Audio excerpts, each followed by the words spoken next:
Assalamualaikum warahmatullahi wabarakatuh. Apa kabar anak-anak? Bagaimana puasanya? Semoga puasa kita diberikan kelancaran mulai dari hari pertama sampai tiba di hari kemenangan. Nah, sekarang kita akan belajar tema 8 subtema 3, yaitu bangga terhadap daerah tempat tinggalku. Anak-anak, Bapak ingin bercerita. Cerita ini Bapak buat berdasarkan imajinasi Bapak. Disimak ya. Pengusaha gerabah dari Bangkalan. Ada seorang pengrajin gerabah yang berasal dari kota kreatif Bangkalan. Namanya Mr. Mac. Ia adalah pengrajin yang tekun, telaten, dan sabar. Setiap pagi ia mengolah tanah liat menjadi benda-benda yang memiliki nilai jual seperti cowek, vas bunga, teko, guci, dan lain-lain. Hasil karyanya ia bawa ke pasar untuk dijual. Hal itu ia lakukan untuk memenuhi kebutuhan hidup keluarganya. Dari cerita ini ada beberapa hal yang harus kalian ketahui. Yang pertama adalah jenis cerita. Jenis cerita ini adalah cerita fiksi. Kenapa? Karena cerita ini Bapak buat berdasarkan imajinasi Bapak, yang artinya cerita ini tidak benar-benar terjadi atau hayalan. Tokoh dalam cerita ini adalah Mr. Mac. Mr. Mac memiliki sifat tekun, telaten, dan sabar. Sifat-sifat yang dimiliki oleh Mr. Mac merupakan jenis-jenis keragaman sifat. Nah, keragaman sifat ini merupakan salah satu bentuk dari karakteristik individu di masyarakat. Dalam cerita ini, Mr. Max melakukan kegiatan mengolah tanah liat menjadi benda-benda yang memiliki nilai jual. Artinya, Mr. Mac di sini melakukan kegiatan produksi. Hasil kegiatan produksi Mr. Mac berupa cowek, vas bunga, teko, guci, dan lain-lain. Nah, benda-benda ini merupakan benda 3 dimensi yang berbentuk silindris.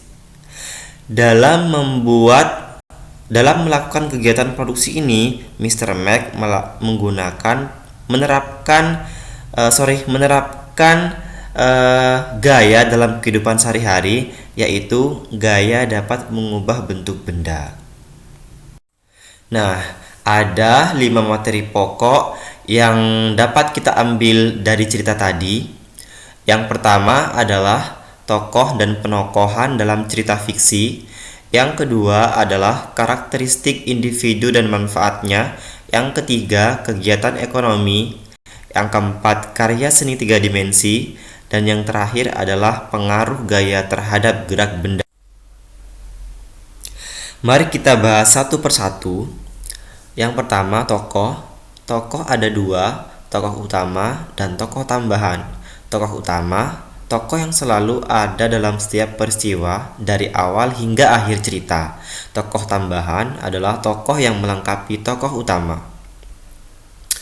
Berikutnya, penokohan atau watak. Ada antagonis, ada protagonis. Dalam cerita tadi, Mr. Mac merupakan tokoh protagonis karena Mr. Mac memiliki sifat yang baik. Selanjutnya, manfaat keragaman karakteristik di masyarakat. Nah, manfaat keragaman karakteristik dalam cerita tadi adalah karena sifat-sifat baik Mr.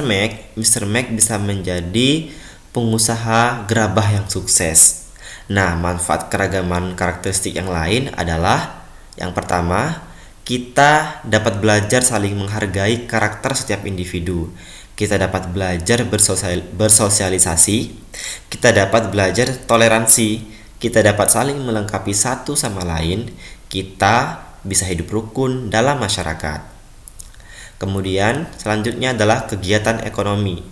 Kegiatan ekonomi yang dipelajari pada cerita tadi adalah pekerjaan yang menghasilkan barang. Contohnya adalah petani. Kenapa petani dikatakan sebagai pekerjaan yang menghasilkan barang? Karena petani menghasilkan berbagai macam bahan pangan.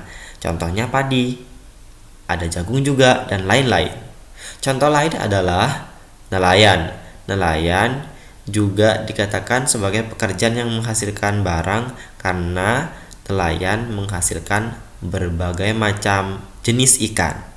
Lalu bagaimana dengan dokter dan tukang cukur?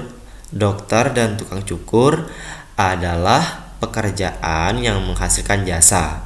Kenapa? Karena dokter memberikan pelayanan kepada pasiennya sehingga pasiennya dapat sembuh. Tidak ada barang yang dihasilkan oleh dokter. Begitu juga dengan tukang cukur. Nah, berikutnya adalah karya seni 3 dimensi. Karya seni 3 dimensi adalah karya seni yang memiliki panjang, lebar, tinggi, dan volume. Ciri-ciri karya seni 3 dimensi adalah 1. Mempunyai panjang, lebar, dan tinggi. Dapat dinikmati keindahannya dari berbagai sudut atau arah. Kemudian yang ketiga adalah memiliki volume. Bentuk benda 3 dimensi ada 3. Yang pertama, benda kubistis atau benda yang menyerupai kubus, balok, atau kotak. Contohnya adalah meja dan lemari. Kemudian yang kedua adalah benda silindris, benda yang menyerupai bentuk bulat atau silinder. Contohnya adalah botol dan gelas. Yang ketiga adalah benda bebas, benda yang memiliki bentuk tidak beraturan. Contohnya batu-batuan dan pohon. Karya seni 3 dimensi dapat dibuat dari berbagai bahan seperti kertas, plastisin, tanah liat, kayu, dan lainnya. Teknik yang digunakan untuk membuat karya seni 3 dimensi meliputi teknik menempel, teknik menggunting, teknik mencetak, teknik memahat, dan teknik butsir, serta teknik-teknik yang lainnya. Berikutnya adalah pengaruh gaya terhadap gerak benda. Di sini yang akan kita tekankan adalah hubungan gaya dan gerak dalam kehidupan sehari-hari. Kegiatan yang dilakukan oleh kakak, ayah, dan adik adalah kegiatan yang berhubungan dengan gaya dan gerak. Kakak bermain ketapel. Ketika memberikan gaya tarik pada karet ketapel, kakak dapat mendorong batu kecil hingga jauh. Semakin kuat gaya tarik yang diberikan, maka batu kecil akan semakin cepat dan terlempar semakin jauh. Sedangkan ayah mendorong meja. Ketika ayah memberikan gaya dorong terhadap meja, maka meja akan bergerak.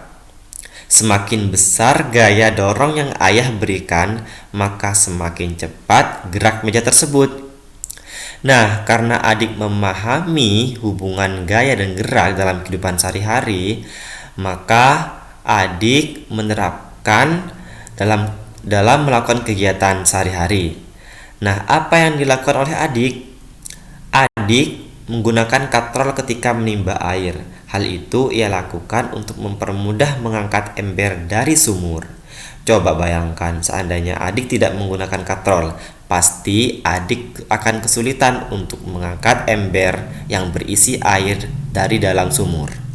Nah, untuk hari ini cukup sekian dari Bapak. Mudah-mudahan anak-anak bisa memahami semua materi meskipun dalam waktu yang singkat. Bapak akhiri, Assalamualaikum warahmatullahi wabarakatuh.